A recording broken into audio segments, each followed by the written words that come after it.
Bom, o pastor Johnny, na aula passada, ele chegou a falar aqui, né, sobre a questão do cânon. Nós vamos trazer aqui, literalmente, os irmãos entender o que é o cânon, como ele funcionava. Né? Lógico que não era de jeito aqui, né? Um papelão e nada físico. Tá? Mas nós vamos tentar aqui mostrar para os irmãos como que mais ou menos funcionou o cânon da Bíblia Sagrada. Tá? Vamos iniciar aqui, enquanto está ligando aí, os livros canônicos. Né? Sabemos que todos os 66 livros da Bíblia foram inspirados pelo Espírito Santo, mas houve um processo histórico para que os livros fossem reunidos e colocados em um volume, chamados de cânon, que significa, irmãos, literalmente, a vara de medir. Eu fiz isso aqui em casa, né? E eu coloquei até aqui negocinho, vamos lavar uns centímetros aqui, ó, para dar uma noção, né, para tentar lembrar mesmo que é uma vara de medir, tá? Mas isso era simbolizando uma vara de medir, tá? Nós vamos explicar isso aí mais detalhadamente. Este vocábulo se aplica aos livros rigorosos. Eu estou lendo aqui, mas o restante aqui nós não vamos ler não, só estou enquanto está ligando ali, tá? Esse vocábulo se aplica aos livros rigorosamente de acordo com a medida correta, tá? Tem que ter a medida correta, mas como que se dá essa medida correta? Tá? E que tem o selo, que é o que nós vamos falar na próxima aula, segunda-feira, se Deus permitir, o selo da inspiração divina, tá? Preste atenção aqui, irmão. Todo livro, ele tem que ter o selo da inspiração. E o que é inspirar? Já estou invadindo um pouco a aula aqui de segunda, mas inspirar é justamente isso, é soprar. Mas não é um sopro qualquer não, é um sopro de Deus. Tá? A pessoa, quando ela ia escrever um livro que iria lá na frente ser canonizado, ele teria que vir literalmente de Deus. Então, aqui nós vamos ter a visão panorâmica do capítulo que nós vamos estudar hoje, né? Livros canônicos. Depois nós vamos falar sobre os livros apócrifos. Depois nós vamos ver aqui como se deu a formação do cânon. E no quarto lugar aqui nós vamos ver por que nós, os evangélicos, não aceitamos os livros apócrifos. Será que é uma birra que a gente tem com a Igreja Católica? Né? Será que é uma disputa que a gente tem aí? Né? Então, irmãos, para isso nós precisamos fazer aqui algumas perguntas. Afinal, o que significa cânon? Nós já falamos aqui agora, né? Como surgiu a Bíblia? Quais os critérios para fazer parte dos escritos sagrados? Por que os apóstolos não puderam compor a Bíblia? Tá? E aí, eu já acabei de dizer aqui, né? Quando eu estava lendo aqui, olha, a vara de medir, eu fiz questão de buscar na internet mais ou menos, né?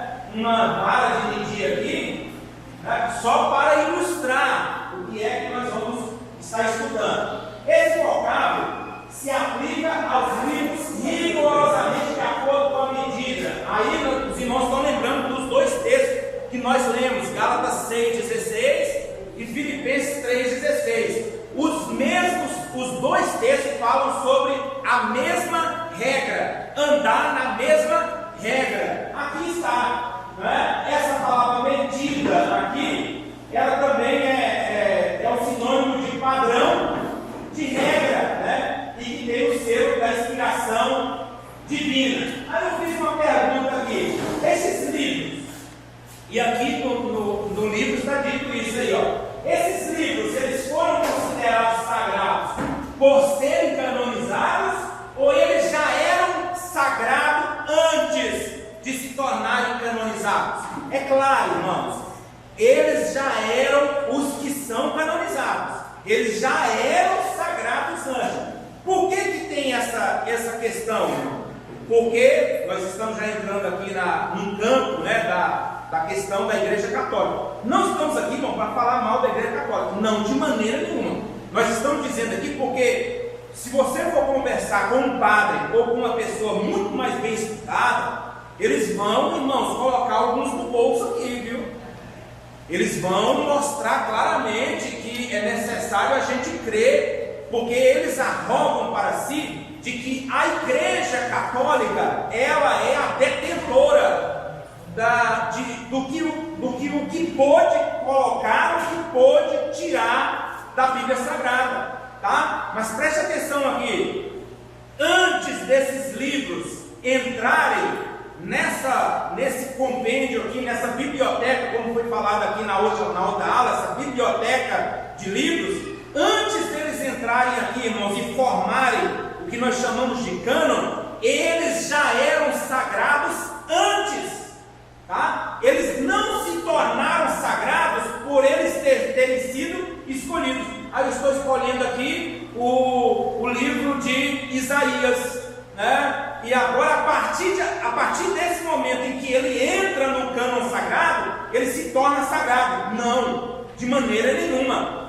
Para ele entrar nesse cânon, uma das razões foi isso que nós falamos antes. Era, com toda certeza, os homens, né, que foram usados por Deus, eles tiveram a plena certeza de que eles eram 100% inspirados por Deus, tá? Inspirados por Deus.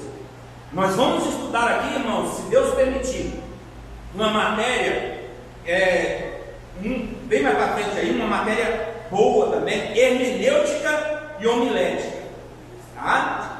Hermenêutica, a hermenêutica ela não está só dentro da igreja, a hermenêutica está nos cartórios, nos tribunais, tá? É saber interpretar bem.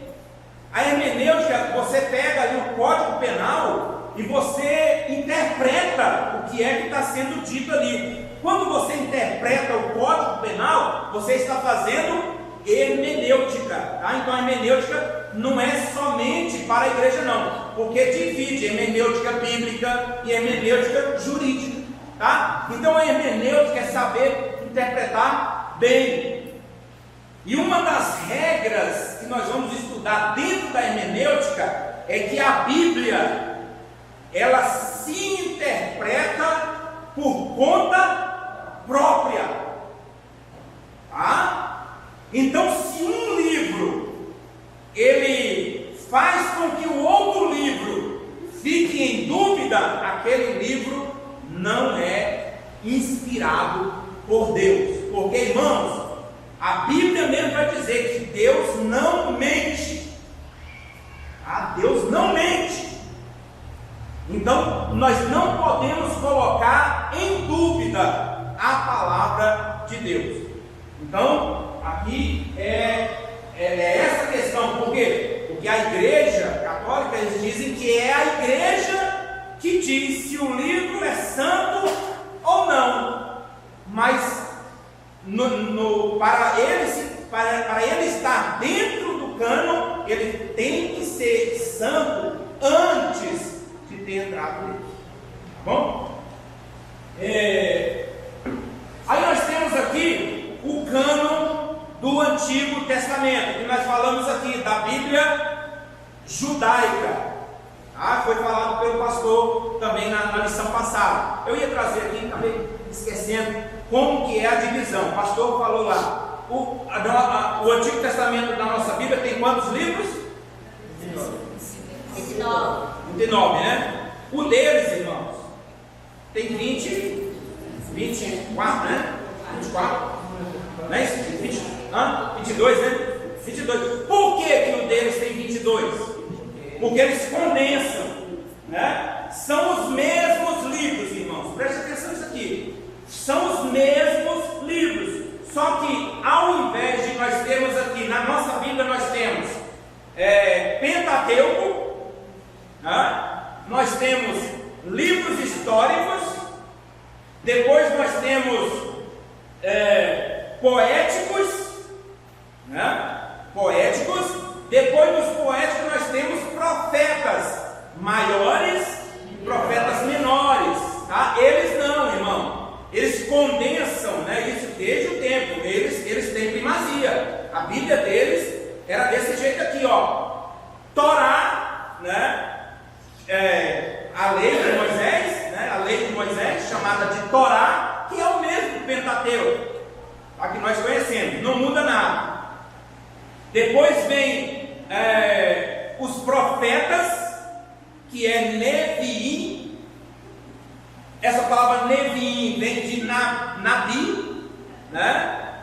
Essa palavra Neviim vem de Nabi, que a palavra Nabi em hebraico é profeta, tá? Então vem Torá, Neviim e Ketuvim, né? Aí nós temos aqui, ó, Torá, profetas e escritos. Aí é que está o negócio, eles condensam tudo, irmãos. O que na nossa Bíblia está lá nos profetas maiores e menores, alguns entram em outros, tá? Temos um exemplo aqui, Daniel entra nos profetas ou nos escritos deles? Nos escritos. Na nossa, Daniel entra em quê? Profetas, tá? Por quê? Porque para eles, Daniel é uma história, tá? É um escrito, é como se fosse um escrito, uma história, tá? Isso não desfaz, isso não existe, mas é só uma questão de colocação, tá? De colocação, de como foi colocado na Bíblia hebraica e depois uma que nós vamos falar aqui agora, a Septuaginta. A Septuaginta. Quem colocou esses, está escrito aí no livro dos irmãos, tá? Quem colocou em ordem, essa ordem aqui, ó, Torá, profetas e escritos, possivelmente, irmão. Por que diz possivelmente? Porque na Bíblia Sagrada não tem escrito quem foi que colocou essa ordem. Não tem, tá? Não tem, mas possivelmente foi esse. Não é a foto dele, não. Ah, ignora isso aí, é só uma ilustração, né? Possivelmente foi Esdras, tá? Quando que ele fez isso? Quando retornaram do cativeiro, né? Quando a Bíblia vai dizer, né, que Israel, no caso aí, a tribo do norte, né, foi levada para o cativeiro assírio, antes, né, depois de passar aí, se não me engano, 400 anos, né, aí acontece o cativeiro babilônico. Quem é levado para o cativeiro babilônico? Quem ficou lá? A tribo de Judá, tá, e Benjamim. Levaram para a Babilônia. Ficam quantos anos lá, irmãos? 70 anos, profetizado por Jeremias. Deus falando assim na boca de Jeremias: depois de 70 anos que vocês ficarem lá, eu vou trazer vocês de volta, tá? Por qual razão que Israel foi para lá, irmão? Porque o sábado era um concerto, presta atenção nisso aqui, um concerto entre Deus e Israel, tá? Não é entre Deus e a igreja, é entre Deus e Israel. Quando Deus lá no Monte Sinai, ele chega e vê claramente: olha, vocês serão meu povo peculiar, vocês vão fazer isso, vocês vão fazer aquilo, vocês vão fazer isso outro. Eles dizem o que? Lá no pé do Monte Sinai: tudo que o Senhor disse, faremos. Eles assinaram um contrato, tá? E numa cláusula desse contrato estava guardar o sábado para Israel. Para Israel, presta atenção, tá? Para Israel. Eles guardaram o sábado? Não, irmão. Não guardaram o sábado. Consequência: quebraram uma das cláusulas. Eles quebraram várias cláusulas, né?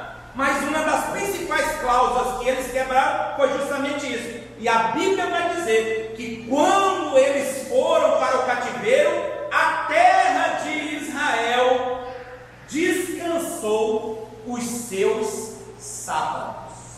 Olha que coisa. Deus falou assim: olha, queira ou não queira, a minha terra vai descansar. E para descansar, eu vou tirar vocês dela e vou levar para outro lugar. Depois de 70 anos, eu vou trazer vocês de volta. Trouxe de volta. Quando eles chegaram, eles foram falando uma língua, né? Eles foram falando o hebraico. E quando eles voltaram falando duas línguas: o hebraico e o aramaico. Só que o hebraico, a partir do cativeiro, ele virou uma linguagem santa. Quase não se falava hebraico. A partir do cativeiro, todos começaram a falar o aramaico. Qual era a diferença do aramaico para o hebraico? Pouca coisa. Era como se falasse o espanhol, né? E o português. Você entende muita coisa do espanhol, né? Do mesmo jeito, irmão. Ou, quem sabe, vou até mais longe assim. Tem espanhol, por exemplo, se você for na Argentina, você vai ver que o espanhol da Argentina é um espanhol diferente, porque eles falam muito gíria, eles têm uma linguagem própria, mas o espanhol, alguém que fala o espanhol se dá bem na Argentina, né? Então, o aramaico e o hebraico, eles eram parecidos. A partir de agora, o hebraico ele era falado apenas nas ocasiões que eles consideravam santas, tá? Religiosas, nas sinagogas, tá? Eles usavam o hebraico. No dia a dia, aramaico, tá? Então, quando Esdras vem, irmãos, ele traz aquele povo. Já tinha algum povo que tinha vindo nas primeiras levas ali, né, com Neemias e por aí vai. Esse povo não conhecia a lei.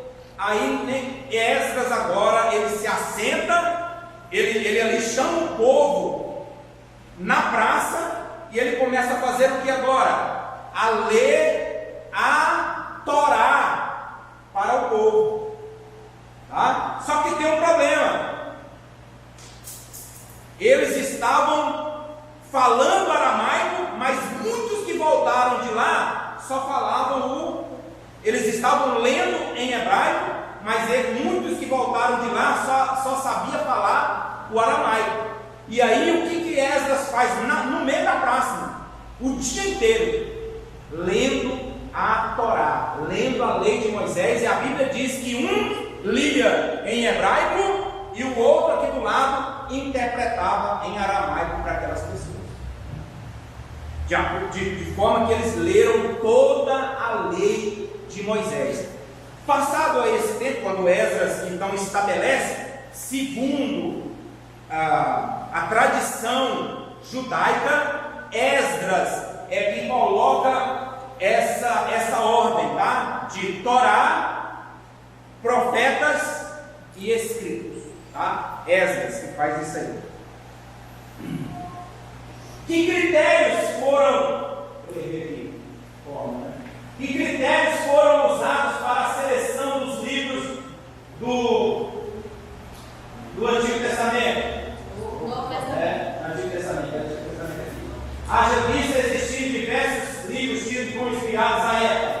Para o Antigo Testamento, um dos principais critérios, irmãos, para se saber se aquele livro era um livro inspirado, era se ele tinha autoridade profética.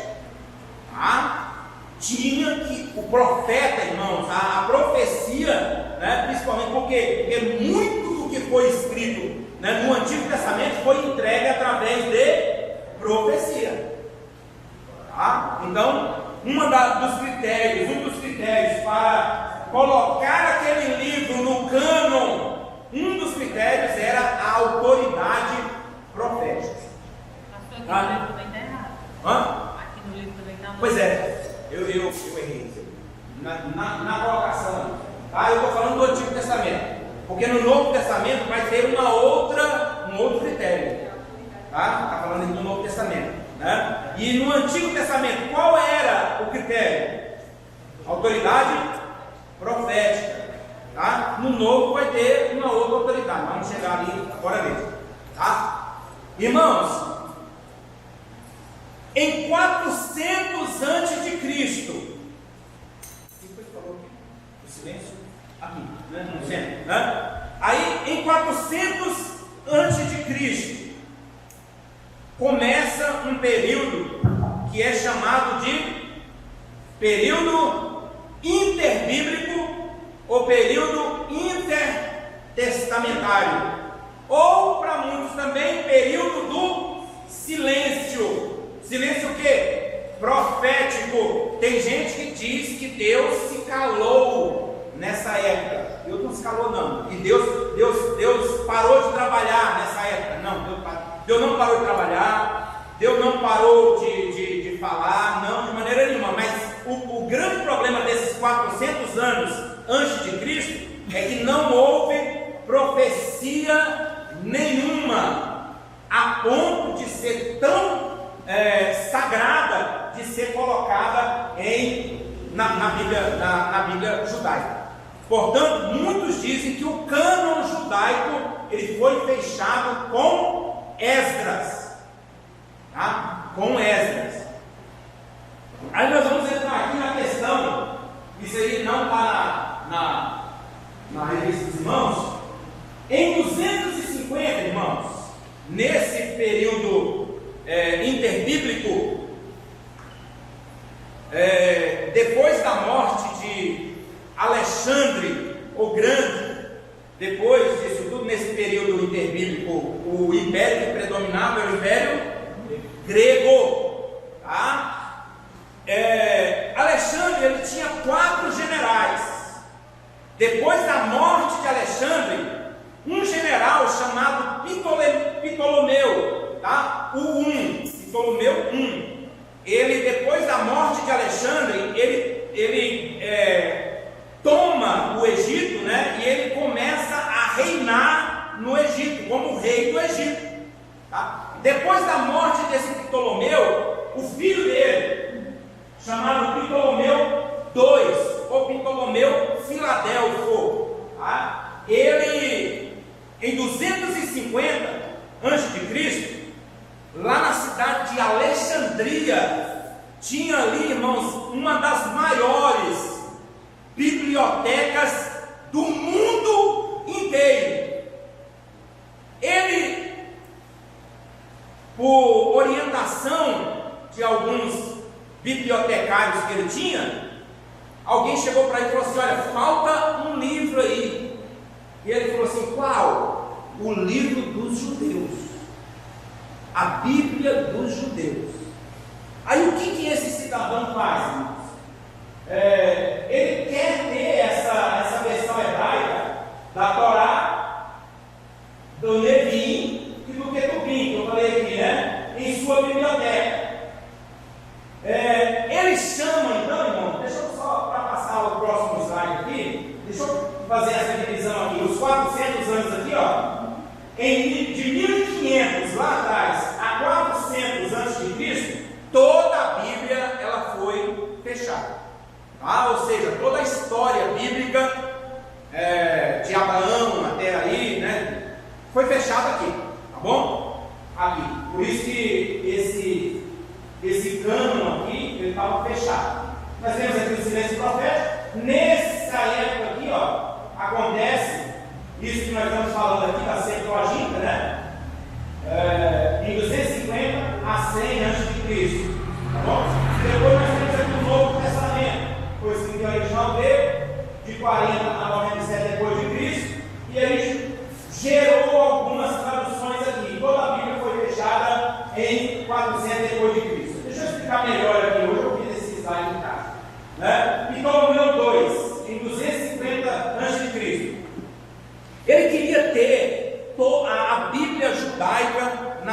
biblioteca. E aí o que ele faz? Ele manda chamar 72 escribas e sábios judeus, 72, para irem para a Alexandria, né? E lá eles iriam para uma ilha chamada Faros. Qual era a função desses 72 escribas, desses 72 judeus? Traduzir a Bíblia do hebraico para o grego, tá? Só que o Ptolomeu, ele era sagaz, segundo a tradição, tá, irmão? Segundo a tradição, ele vai separar todos esses 72 para que eles não fiquem perto um do outro. E todos deveriam traduzir a Bíblia do hebraico para o grego, tá? E segundo a história, isso é contado pelos judeus, irmãos, tá? Isso é contado pelos judeus. Quando terminou, quantos dias eles levaram para traduzir toda a Bíblia hebraica? 72 dias. Quando fizeram, irmãos, a comparação de todas as 72 cópias, elas estavam quase idênticas uma da outra. E isso é tido pelos judeus como um grande milagre de Deus, mostrando que a palavra dele, ela é algo sobrenatural. Aí, irmãos, através desse escrito, né, surgiu então a Septuaginta, tá? Que ela no latim, tá, irmãos? Ela é conhecida como Septuaginta e também é conhecida aqui como LXX, né? E no grego ela é conhecida como versão dos 70. Da versão dos 70, ela originou outras aqui, olha, que gerou outras versões: a Vulgata, o texto massorético e os códices. Qual é o mais leal desses aqui? Texto massorético, que é recebido por todos os judeus. A Vulgata de Jerônimo era uma linguagem do povo. A palavra Vulgata vem de vulgo, tá? É uma linguagem que todo mundo lia ela. Era o grego, né? Ela pegou da Septuaginta, que era o grego koiné, e colocou um latim que todo mundo podia ler nas ruas. Esta versão aqui. O problema da Vulgata é que entrou os livros apócrifos. E não era só 7 não, né? Os principais vamos falar aqui, mas entrou esses livros aqui, tá? Mas preste atenção, o texto massorético não tem esses livros apócrifos. Os judeus não aceitam, por causa do que nós vamos falar hoje, tá bom? Então, uma rápida explicação de como que surgiu a Septuaginta, tá? A versão dos 70. Que critérios foram usados? Agora sim, né, irmão? É isso aqui, ó. Que critérios foram usados para a seleção do Novo Testamento? Nós já vimos também diversos, tidos como inspirados à época. A autoridade apostólica, tá? Aí nós estamos falando agora, irmãos, do cânon do Novo Testamento. Para se entrar no cânon do Novo Testamento, que não é aceito pelos judeus, por quê? Porque fala sobre Jesus Cristo, fala sobre os apóstolos, fala sobre os escritos de Paulo, não é aceito pelos judeus. Os judeus só têm o Antigo Testamento. Para se entrar no cânon do Novo Testamento, o principal, irmãos, o principal critério era a autoridade apostólica. Os apóstolos tinham que ter ciência daquilo e tinham que pelo menos ali, né, dar um parecer para estes livros, tá bom? Então, aqui nós temos o critério, Deixa eu chamar aqui.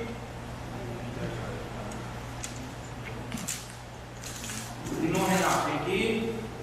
Irmã Fernanda, vem aqui. Irmã Danila, vem aqui.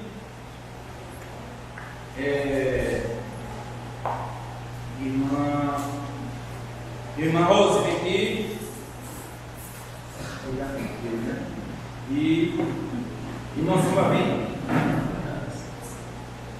Samuel, vem, por favor. Vamos lá, irmãos. Está aqui o cano sagrado. Está aqui o cano sagrado. Apareceu um escrito aqui. Vamos ver se esse escrito ele cabe para ser canonizado. Né? Leia para mim, por favor, o nome do livro. Né? Por causa de uma carta, né? Veja se ele cabe no cano sagrado, por favor. Cabe não.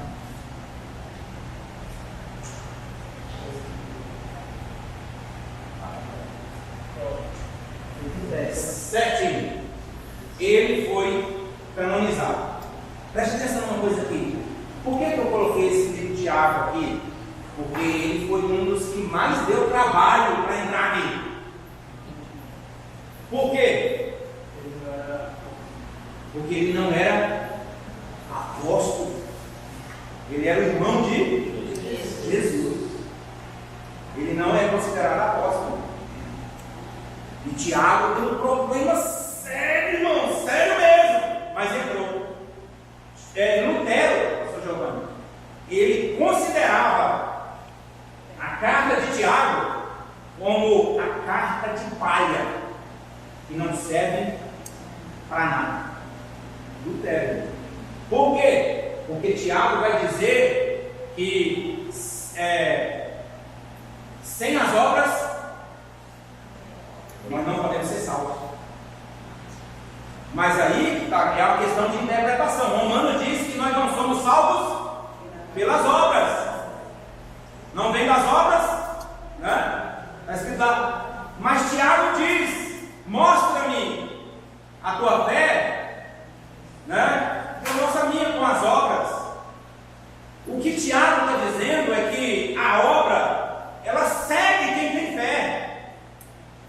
Nós não fazemos as boas ações para nos salvar, mas nós devemos fazer as boas ações porque somos salvos. É isso que o Tiago diz, tá? Então ele entrou no cano sagrado. Obrigado.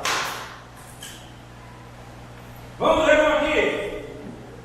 Leia o nome, por favor, e mostra para eles. Qual é o nome? Sabedoria. Tenta colocar aí no cano sagrado. Deixa aí não, deixa aí o livro não. Só tenta colocar. Ele encaixou? Não. Na realidade encaixou. Mas ele não tem tamanho. Ele não encaixou corretamente no cano sagrado. Ele não encaixou no cano sagrado. Leia para mim, por favor, por que sabedoria? Uma das razões, por que sabedoria? Que é um dos livros que está na Bíblia católica, tá? Leia para mim, por favor. Vem lá. Primeira coisa, por que ele ensina o quê? O purgatório. Está na sabedoria. Em Sabedoria 3, versículo 1 ao 4, lá vai dizer que vai falar sobre as almas que estão em algum lugar e tal. Se você fizer alguma coisa, aquelas almas vão sair de lá. É nesse livro de sabedoria. Foi aonde foi criada a doutrina do purgatório. Mas para combater essa heresia, Hebreus 9:27. E como os homens estavam treinados a morrerem uma só vez, vindo depois do juízo. Irmão, o próprio livro de Hebreus já coloca isso por terra. Ao homem está ordenado morrer uma só vez. Irmão, não tem esse negócio de vai ficar purgando em algum lugar para poder sair de lá. Não, tá? Vindo depois disso, o juízo. Tá? Não tem.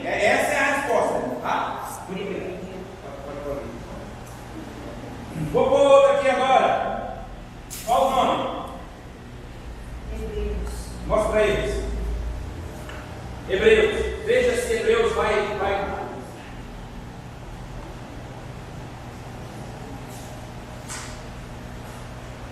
Encaixou? Sim. Foi canonizado. Outro livro, outra carta, irmãos, que deu um problema para entrar no caminho. Essa carta foi uma das piores para poder entrar. Por quê? Alguém aí chuta? Não tem autor. Não tem autor. Não tem autor. E aí não tem como saber se era apostólico, era um apóstolo ou não era, quem era a pessoa. Mas, irmãos, quando você lê Hebreus do capítulo 1 até o último capítulo, você vê Deus falando claramente ali naquele lugar. É uma carta, irmão, que Deus fala e parece que o homem estava pregando no púlpito quando ele estava escrevendo. Aí ele, depois de muita luta mesmo, entrou no plano sagrado.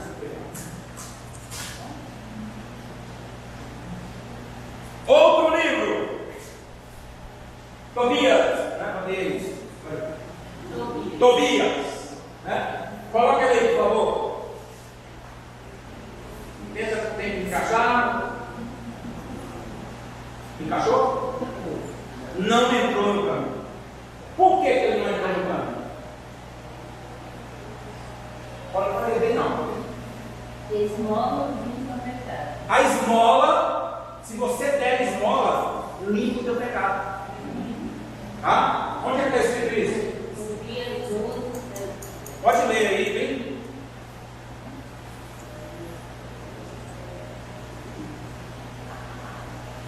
Oi. O que está escrito lá? A esmola livra da morte e purifica de todo pecado. Quem pratica esmola terá vida longa. Leia aí a refutação, por favor, onde é que está? Em Hebreus 1 e Jó 1, 7. Leia menos uma, eu acho que é Deus. Mas, se andamos na luz, como Ele na luz está, temos comunhão uns com os outros. E o sangue de Jesus, seu Filho, nos purifica de todo o pecado. Desculpa aí, 1 João, né? Lá diz que é a esmola que purifica do pecado. O que purifica do pecado, irmãos? O sangue de Jesus Cristo. Não entrou, né?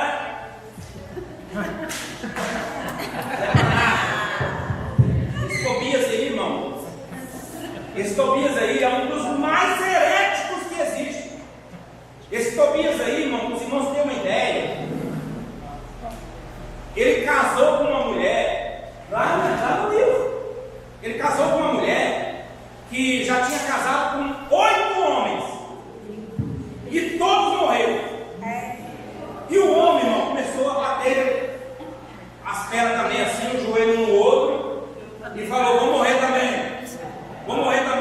Quem é que aparece para ele? Está lá no livro. Rafael, um arcanjo.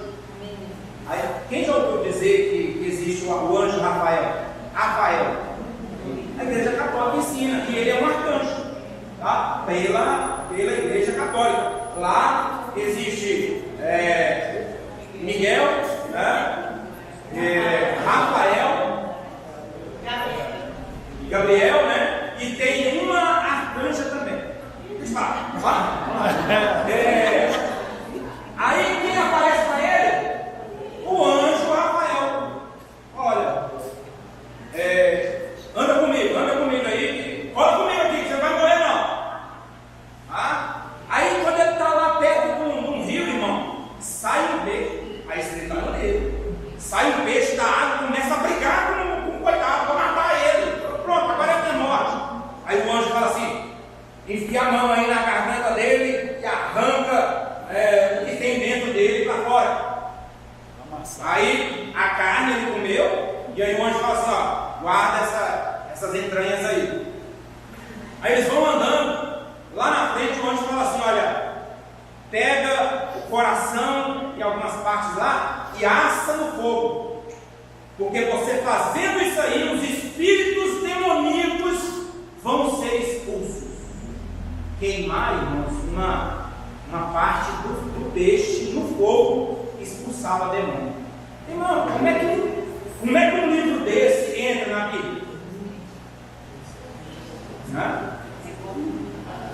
Esse livro fala que anjo mente.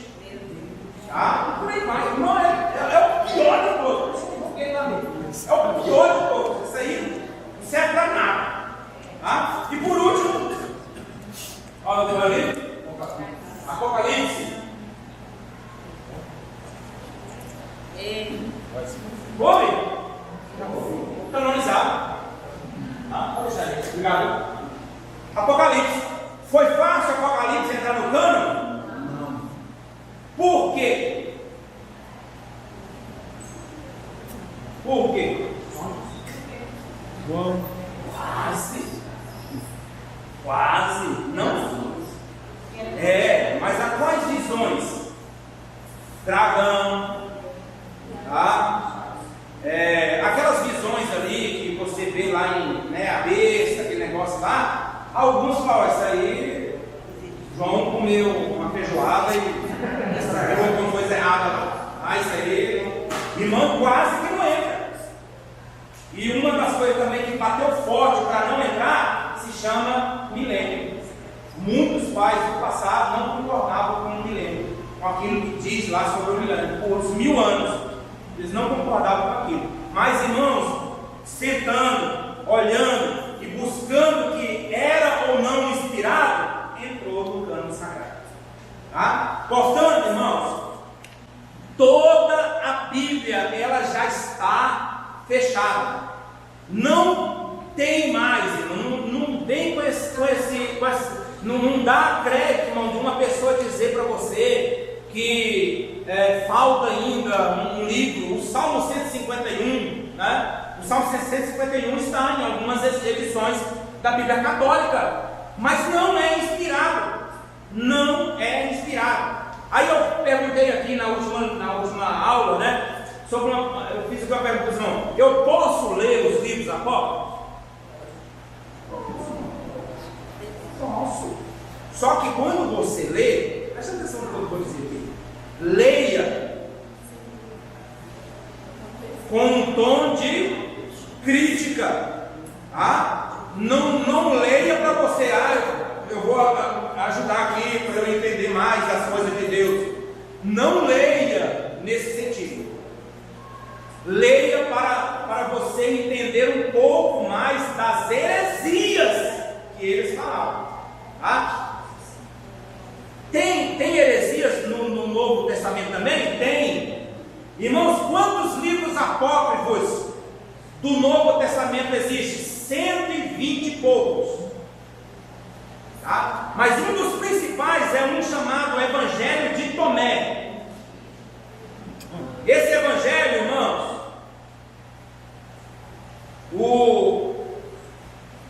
lá está escrito o seguinte, que Pedro estava conversando com Jesus e Maria Madalena estava do lado. Aí eles falaram assim, e Jesus, e o que nós vamos fazer com essa aqui, tendo em vista que ela é uma mulher? Aí Jesus fala, vou transformar ela num homem, porque os homens herdarão o reino dos céus. Aí é motivo para as irmãs aí ter um ódio do Evangelho de Tomé, no mesmo Evangelho conta a história de Jesus menino. Irmão, e o Jesus menino, ele era terrível. Ele fez uma represinha, e aí um menininho, coitado, andando lá, brincando, né? Bateu o pé na represa de Jesus, irmão, e destruiu a represa. Está escrito lá, morreu na mesma hora. Ele caiu na besteira, irmão, de destruir a represinha do menino Jesus. O mesmo Evangelho diz que Jesus construía passarinhos de barro e dava vida para eles. Dava vida. Ele tocava assim e os passarinhos voavam, né? O mesmo Evangelho que está escrito aí no livro dos Irmãos vai dizer que uma criancinha ia passando, coitado, na inocência, esbarrou no ombro de Jesus, morreu na mesma hora. O mesmo Evangelho vai dizer que que José e Maria falaram assim: a partir de agora nós vamos trancar Jesus em casa, porque ele está matando todas as pessoas. É o mesmo evangelho. Vê muito isso aí na televisão. Então, irmãos, exatamente. Então, cuidado, não fica lendo aí. Irmão, até hoje eu tive curiosidade de ler um livro do Antigo Testamento chamado Bel e o Dragão, que está na igreja, na Bíblia Católica. É um livro bom. Outro livro bom de ler por curiosidade, 1 Macabeus, tá? Onde conta a história do cerco ali contra os judeus. É um livro bom. Agora, 2 Macabeus não, tá?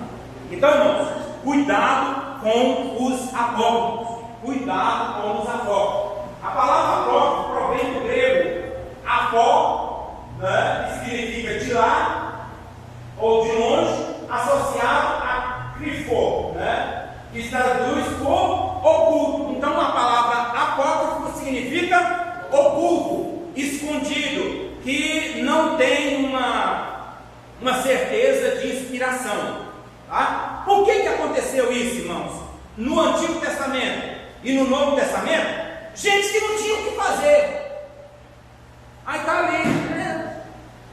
Comeu um peixe lá no Perivaldo, passou mal à noite, ou fez alguma coisa lá, e aí começou a escrever, irmão, bobagem.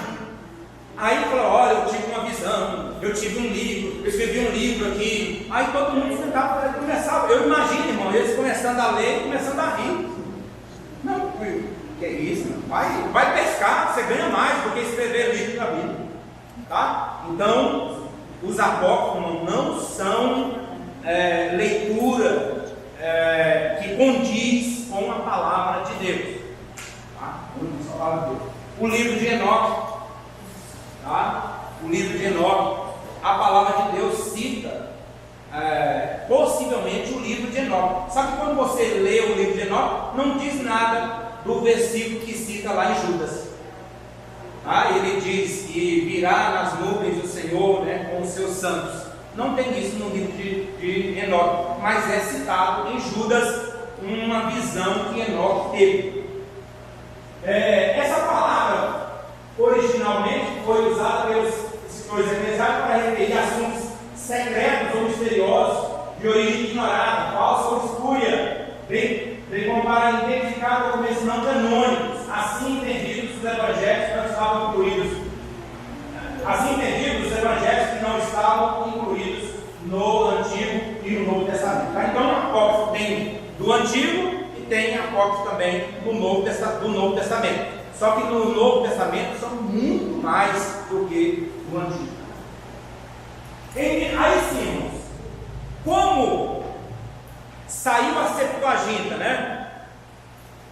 Depois da Septuaginta, alguns foram acrescentados, mas foi rejeitado pela igreja. Na Reforma, bateu muito nessa questão dos apócrifos, ninguém aceitava. Existiam algumas versões que colocavam os apócrifos ali como um compêndiozinho no final. Se a pessoa quisesse ler ou não, estava lá. Aí falava, livros apócrifos. Tá? E os reformadores, eles bateram muito nessa questão aí. E principalmente um dos que mais bateu contra isso aí foi Lutero. Batia mesmo, sem dó, sobre a questão dos livros apócrifos da Bíblia Católica, né?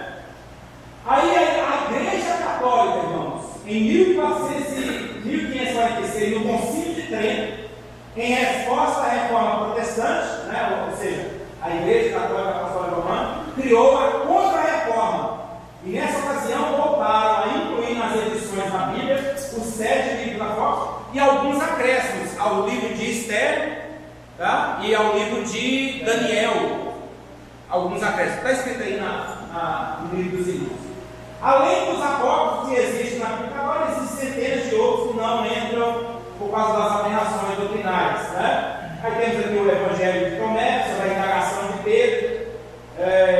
Evangelho de Tomé mostra um Jesus perverso, terrível, né? E por aí vai. Aqui é a capa do livro, né? O Evangelho Apócrifo de Tomé. Como se deu a formação do cânone? E aí a nossa revista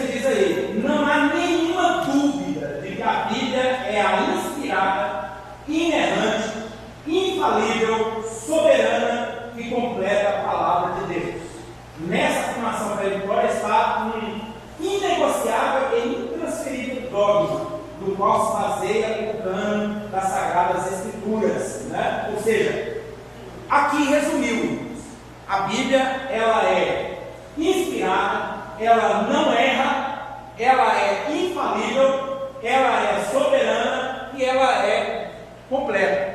Esse pastor aqui, né, o pastor Norman Geisler, ele escreveu um dos livros bons, irmãos, para se ler, quem puder comprar, Introdução Bíblica. Um livro muito bom, inclusive é citado aí no nosso livro, né? Ele diz o seguinte, olha: os livros da Bíblia não são considerados oriundos de Deus por se haverem descoberto neles algum valor. Eles são valiosos porque provieram de Deus, a fonte de todo o bem. Então, irmãos, foi isso que o pastor, na última lição, na última aula, na primeira aula, ele vai dizer: essa Bíblia, ela é sobrenatural. Tá? Se essa Bíblia aqui, irmãos, ela não fosse sobrenatural, ela já estaria em uma biblioteca encostada por aí. Mas ela não é. Ela é tão sobrenatural que todo dia que você lê ela, você encontra alguma coisa nova nela. E pode ler. Eu estava lendo um testemunho de uma irmã que parece que já leu a Bíblia 200 vezes. 200 vezes. Ela disse: toda vez que eu leio, eu encontro alguma coisa nova na Bíblia Sagrada. Todo dia, toda hora. Irmãos, só a Bíblia faz isso. Eu estava falando com os irmãos, né? Quando se o Guilherme, né? Se o Guilherme ele escrevesse um livro, e esse livro fosse para fora do estado, né? Alguém lá no Piauí comprasse esse livro, aí ele ia ler aqui o que o Guilherme quis dizer com aquilo ali. Ou vontade de chegar perto do Guilherme para falar assim: Guilherme, o que você quis dizer com aquilo? O que você estava pensando na hora que você escreveu esse parágrafo aqui? Qual era a sua ideia sobre isso? Né? Mas não tem, porque o Guilherme está aqui, ou está fora do país, ou está em outro lugar. A Bíblia, irmãos, você lê ela e o Espírito Santo está do teu lado, o escritor dela está do teu lado. E se você perguntar para ele o que ele tinha em mente quando ele escreveu aquilo, ele vai te falar. Então, por isso que a Bíblia, irmãos, ela é sobrenatural. Né? O que é a canonização? Oriunda da palavra canonizem, que entre outras coisas significa tornar santo, é o processo que levou ao reconhecimento dos livros que compõem a Bíblia como singularmente inspirados por Deus. Isso aqui é importante, tá? É muito importante. Quando os irmãos verem aqui, né, esses vermelhinhos aqui que eu estou destacando, é importante isso aqui, irmão. Importante, tá? Então, irmãos, a palavra canonizem aqui significa tornar santos. E isso a gente tem que fazer sempre essa distinção. O que é ser santo? Aí o pastor falou, né? Santo é eu colocar uma batina aqui na Bíblia, colocar, né, alguma indumentária nela para ela se tornar santa? Não. Significa que ela é consagrada, significa que ela é separada, significa que ela tem tudo de Deus nela. É isso. Até a Bíblia Sagrada nós não podemos idolatrar ela. Eu já vi irmão derrubando a Bíblia, pegando ela e beijando ela. Não tem necessidade disso. Não tem necessidade. Tá? Não pode você idolatrar. Nem a Bíblia Sagrada você pode idolatrar. Agora, você tem que comer ela, você tem que viver ela, você tem que pregar ela, né? Você tem que fazer de tudo. Por quê? Porque ela é santa. E é através de ler ela, é através de viver ela, é que eu também vou vou me tornar uma pessoa santa, separada, consagrada. Não é? O cânon da Bíblia, o cânon por excelência. Em teologia, o termo cânon, que procede dos vocábulos hebraicos Kanesh e do grego cânon, os quais denotam válido, medir significa padrão, regra de procedimento, critério. Deixa eu falar sobre isso aqui, vamos passar. Ainda continuando no cânon da Bíblia, 3.2, agora 3.2.2, como foi estabelecido o cânon?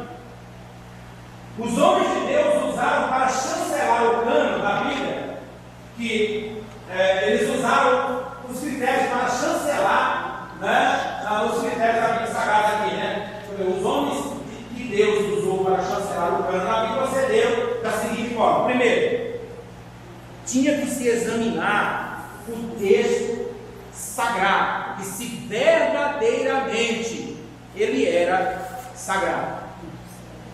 Quando eles se depararam com um cidadão falando que coração de peixe espanta demônio, afugenta demônio, eles já rejeitaram. Isso não tem nada de sagrado.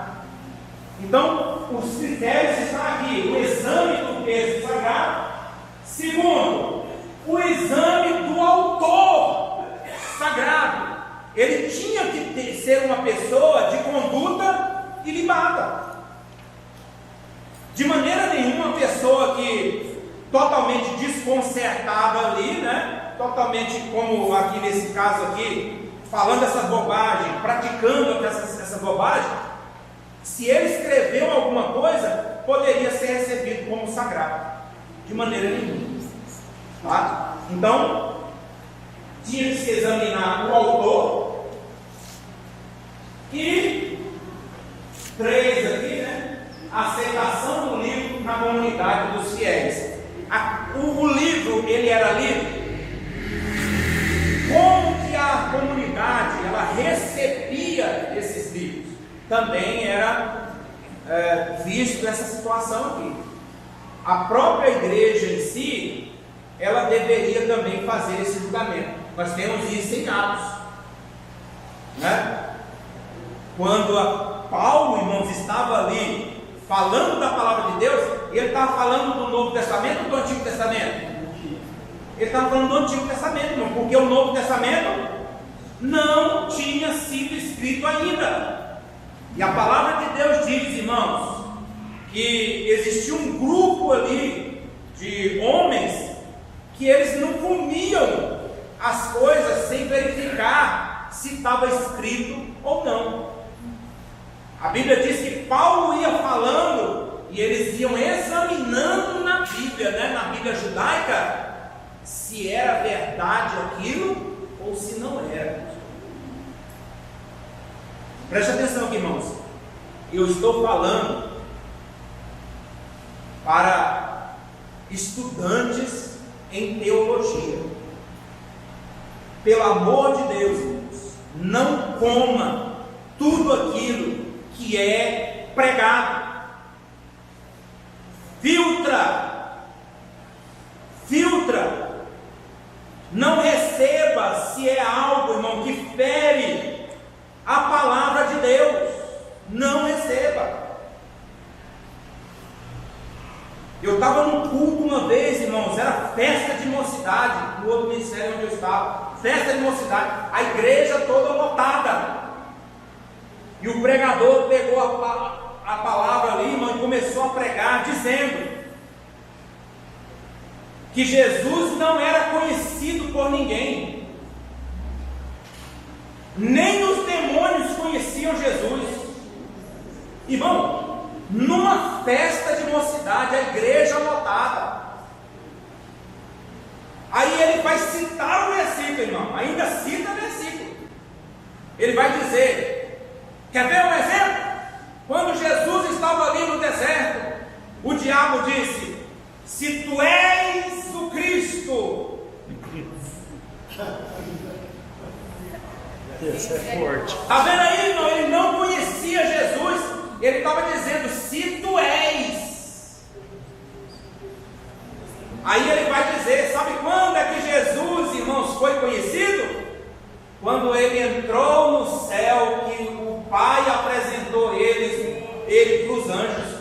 Quer ver um exemplo? Aí foi lá para o Salmo: levantai, ó portas, as vossas cabeças, e entrará o Rei da Glória. Aí os anjos perguntaram assim: quem é esse Rei da Glória? Está vendo? Ele não conhecia quem é que estava entrando. Irmão, eu não estava aguentando mais. Irmão e gente dando glória.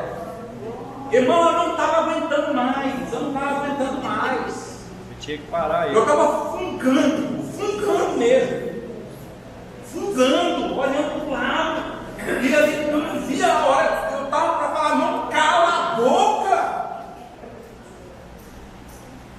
Sabe qual versículo que ele usou para dizer que Jesus não era conhecido?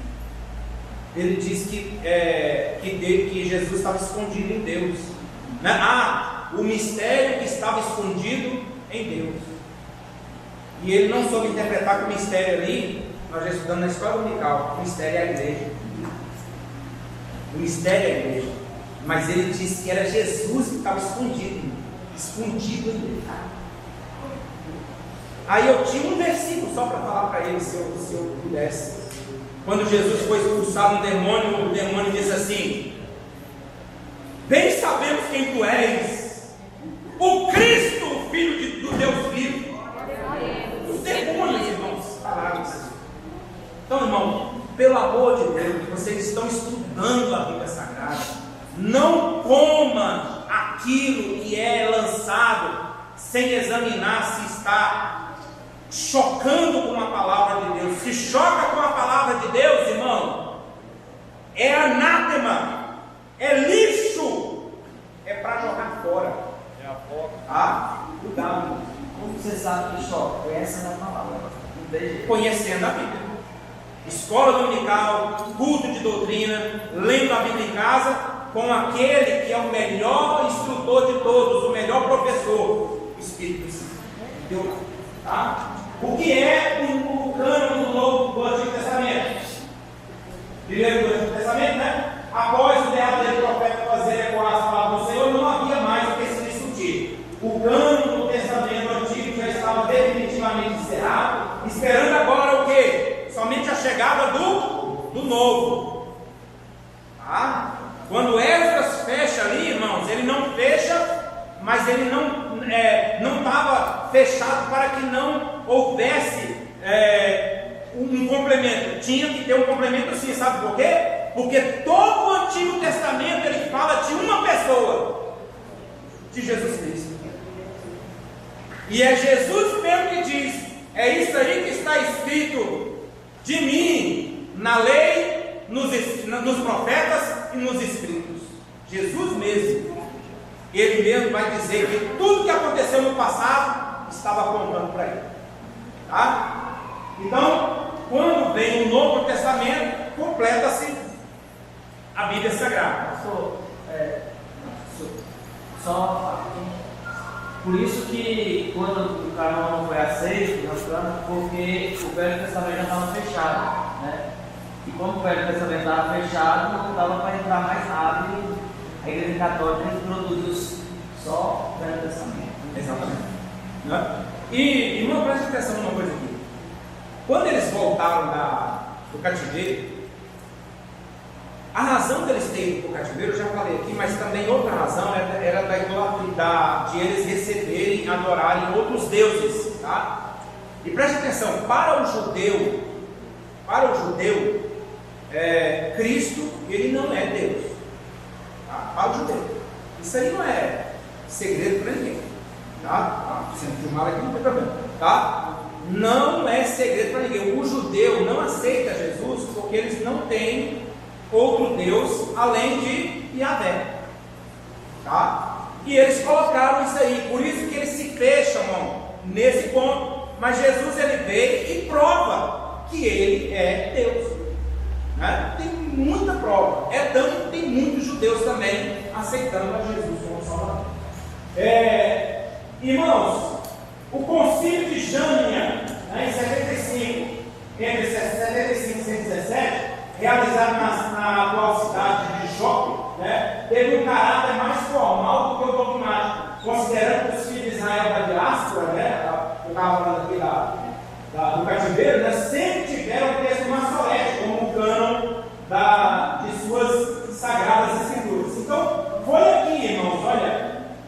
que teve mesmo um fechamento por escrito, tá? Esdras, lá 400 anos antes, ele fechou, né, ali e falou: olha, não tem mais, são esses aqui e tal. Mas de fato de direito mesmo, depois inclusive da Septuaginta, no concílio de Jâmnia, todos os judeus fecharam o Antigo Testamento como Bíblia, tá? Como Bíblia. E o cânon do Novo Testamento? Em virtude da complexidade da igreja cristã, o cânon do Novo Testamento demorou um pouco mais para ser definitivamente estabelecido. Em primeiro lugar, porque os livros neotestamentários foram escritos nos mais diferentes lugares de Israel, a capital do Império Romano, mostrando a universalidade da mensagem cristã. Para se fechar o cânon do Novo Testamento, foi muito mais complicado, como eu disse agora mesmo aqui. Alguns livros, irmãos, encontraram muita dificuldade para ser aceito. E outros mais, irmãos, que nós falamos aqui, esse Evangelho de Tomé e outros aí, que foram rejeitados. Mas o problema, irmãos, é que essas cartas, elas estavam espalhadas. Esse era o grande problema. Aí, vez por outra, chegava uma carta, um escrito. Vamos ler aqui e vamos buscar para saber se isso aqui é um escrito inspirado ou não. Tá? Em 367, o bispo Atanásio, né, conhecido como pai da ortodoxia cristã, alista numa das suas cartas os 27 livros que compõem o Novo Testamento, né, o Novo Testamento. Os concílios de Hipona, realizados em 393, e o de Cartago, convocado em 397, ambos no norte da África, ratificaram a lista elaborada por Atanásio. Aí em 397 fechou-se todo o cânon, tanto do Antigo como do Novo, por escrito. Tá? Por escrito. 30 anos depois, ficou muito bem. Então, para encerrar aqui, por que os evangélicos não aceitam os livros apócrifos? E temos aí algumas razões que foi citado ali. Primeiro, circunstâncias duvidosas em um período em que havia um silêncio profético. Tá? Não tem certeza nenhuma. E as circunstâncias de todos esses livros aí são circunstâncias aberrantes. Não tem como aceitar. Irmãos, e os católicos ficam bravos por isso. Aí eles falam que nós tiramos. Não, nós estamos seguindo o cânon do Antigo Testamento no Antigo Testamento nosso. Tá? Os judeus os rejeitam como escrito canônico, é outra razão. Se eles rejeitam, irmão, por que nós, nessa questão do Antigo, né? Por que nós vamos receber esses livros de Judite, de 1 Macabeus, de 2 Macabeus, de Baruch, né? Tobias, Sabedoria, Eclesiástico? O livro de Eclesiástico ensina conversar com os mortos, tá? Rezar pelos mortos. É da onde vem a reza pelos mortos. É do livro de Eclesiásticos, tá? É no livro de Eclesiásticos. Foram ainda incluídos muito depois que o plano estava concluído, ou seja, esses livros apócrifos, eles foram incluídos muito depois que o cânon já estava fechado. Tá? Entre tantas heresias e contradições dos escritos apócrifos, o que mais chama a atenção é a declaração do autor de 2 Macabeus. Ao concluir o livro, o cidadão lá, irmão, que escreveu, olha o que ele vai dizer. Ele diz: ó, aqui encerra a minha narrativa. Num livro, irmão. Um livro que queria ser sagrado, né? Olha, aqui eu encerro a minha narrativa. Se ficou boa e literariamente agradável, era o que eu queria. Se está fraca e medíocre, é o que eu fui capaz de fazer. Irmão, é um brincante, né? Esse escritor aí, ele é um brincante, né? Então não tem como levar isso a sério, de maneira nenhuma.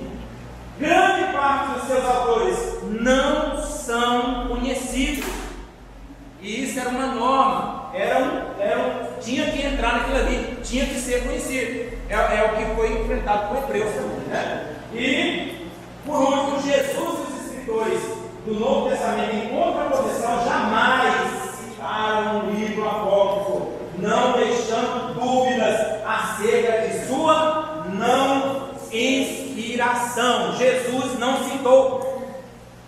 Jesus não citou. Por isso que o livro de Judas também não entra, justamente por isso aí, por ele citar um livro ali, uma visão de Enoque.